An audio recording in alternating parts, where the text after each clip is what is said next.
In this video, I want to talk about garden preparation, garden planning, seed starting, direct seeding, all of these different terms that gardeners throw around that may make perfect sense to some of you, that others that you have no idea what I'm talking about.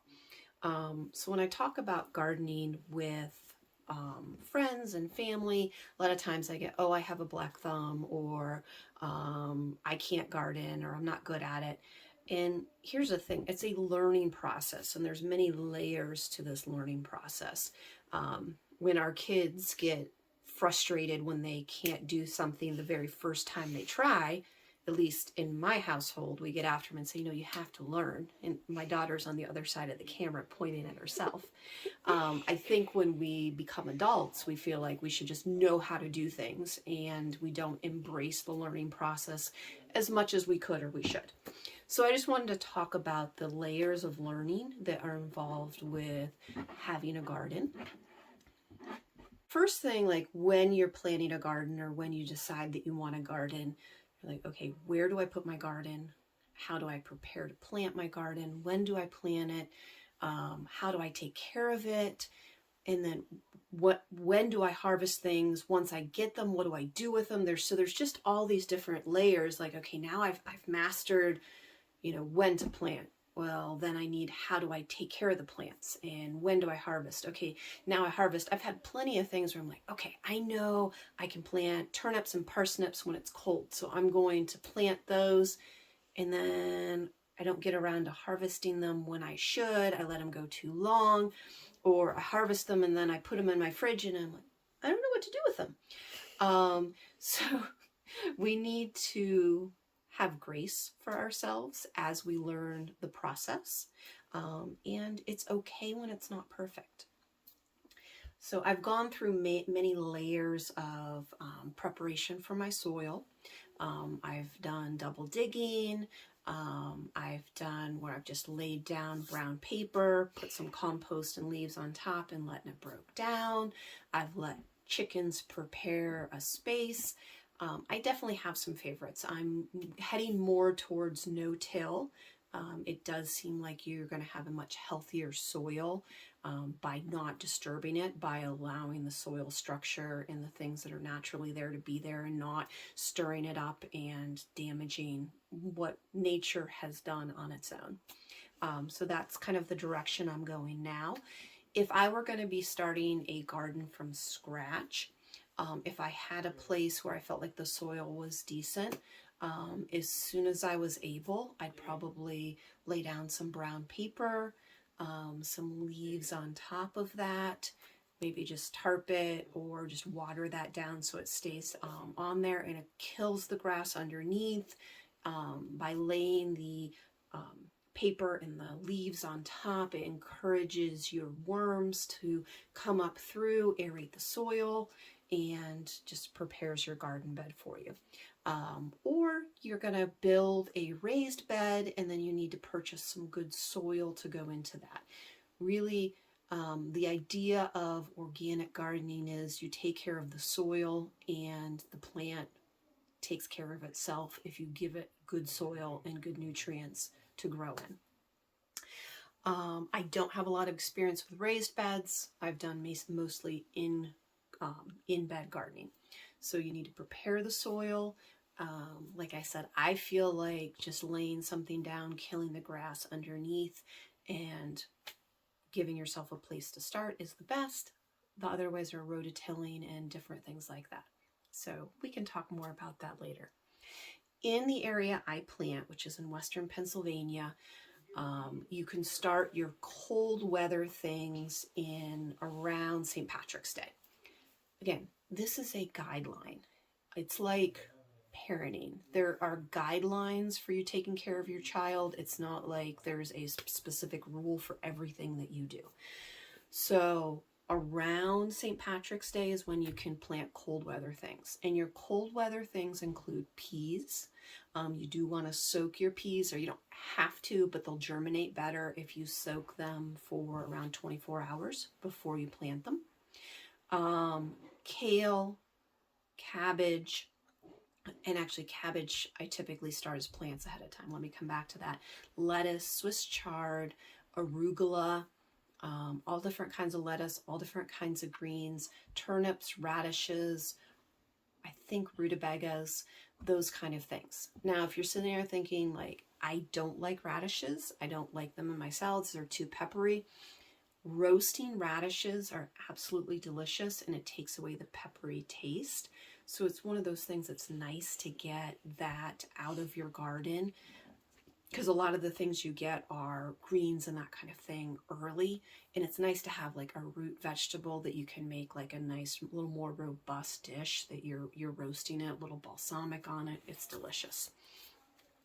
But if you know you hate cooked greens or sauteed greens, maybe don't put a ton of focus on that. I've found myself, I've had to learn to cook greens in a way that I like, because I hate slimy greens. So I chop them up and put them in a hot pan, turn them a little bit with a pair of tongs, let them wilt, and that's it. I can't cook them too much because if they're too mushy, I don't like them. I've also found early in the season, I take the time to use my Swiss chard and my kale and those kind of things.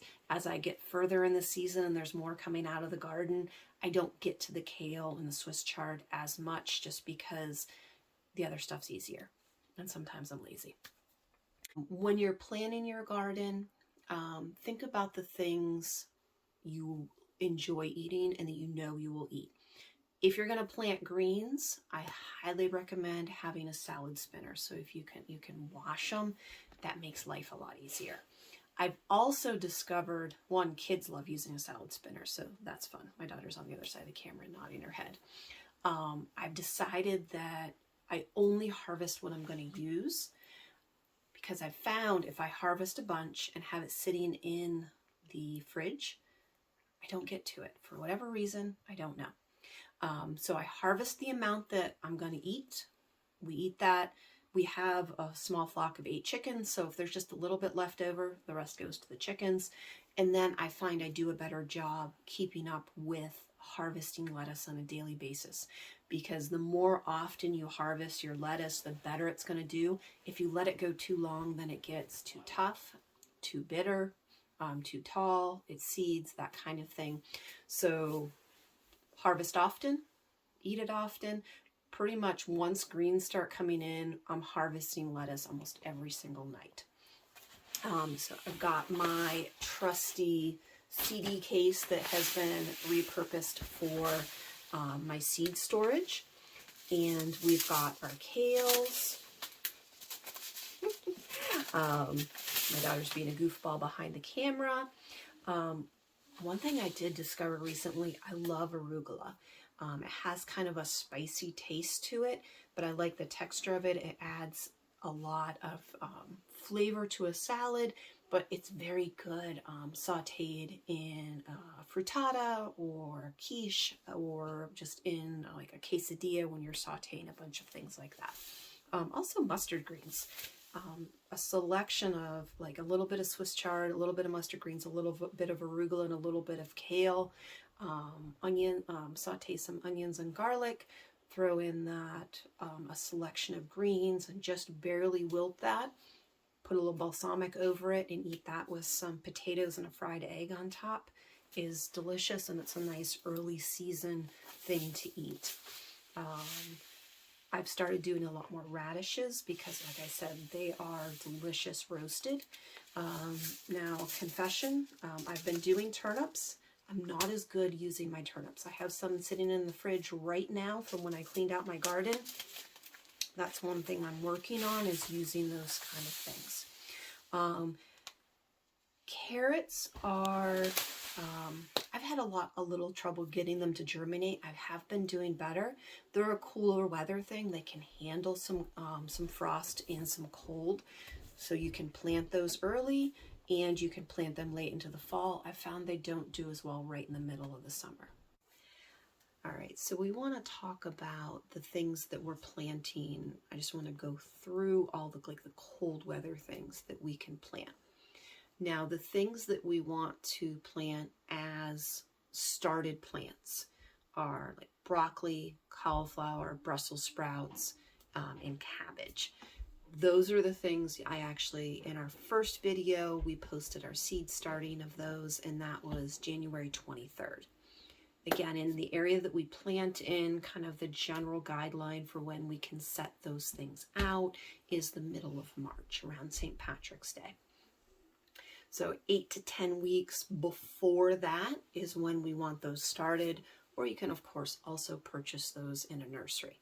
And you don't have to get them in right at the middle of March. It's the end of March or beginning of April. It's probably going to be fine.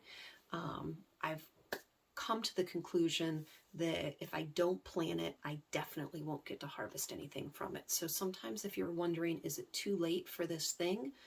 Put it in the ground and see what happens. Gardening is an experiment.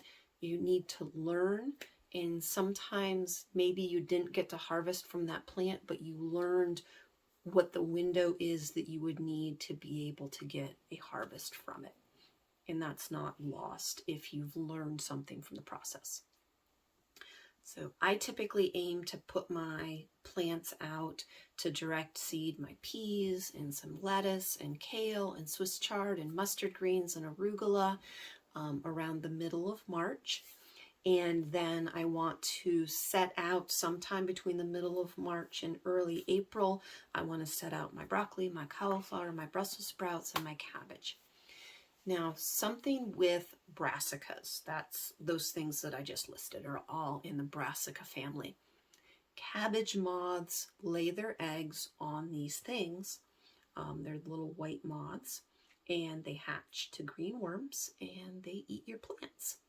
Now, I choose to not use any chemical fertilizers or pesticides, that kind of thing. That's my choice. So I'll use organic methods for managing those.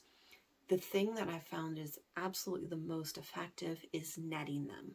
It's a lightweight material that you lay over the plants, weight them down around the edges, and that keeps the moths from laying their eggs on them, and you get a better harvest from those. So that is something I have discovered. Now, all of these things that I've mentioned don't like heat. So when it starts to get really hot, they may either just try to blossom and finish out. Like when it gets hot, it's their trigger that this is the end of my season. I need to create seeds to continue on. So they'll send off a blossom. The plant will get kind of bitter or tough, and then it's not as delicious for us to eat. So typically once it starts getting really warm, June into July, these plants are done and you're moving on to other things, except for with Brussels sprouts. Last year was the first time I planted Brussels sprouts. Like I said, I put them out in March, and I didn't harvest from those plants until January. We ended up with 1 serving of Brussels sprouts from those 2 plants. They were really good. Again, I'm learning, but we did get some and they were good, but they were in the garden. They did take up space in the garden from mid-March through January. Onions, in my last video, we started some onion seeds. They haven't germinated yet, but they're hopefully will soon.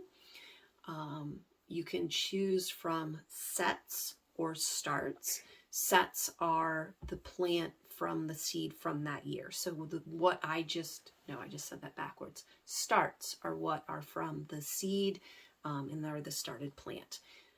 That's what we're trying to do on our own this year. Typically, you're going to buy your plants, your starts or your sets at garden center or that kind of thing.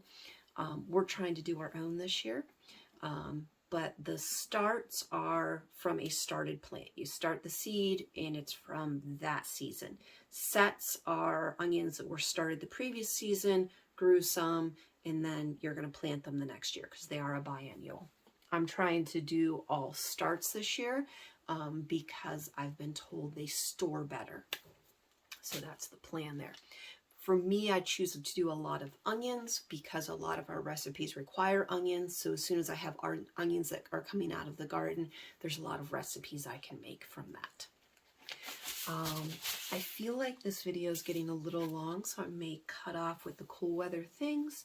And carrots are a cooler weather thing. They can handle being planted in the cold.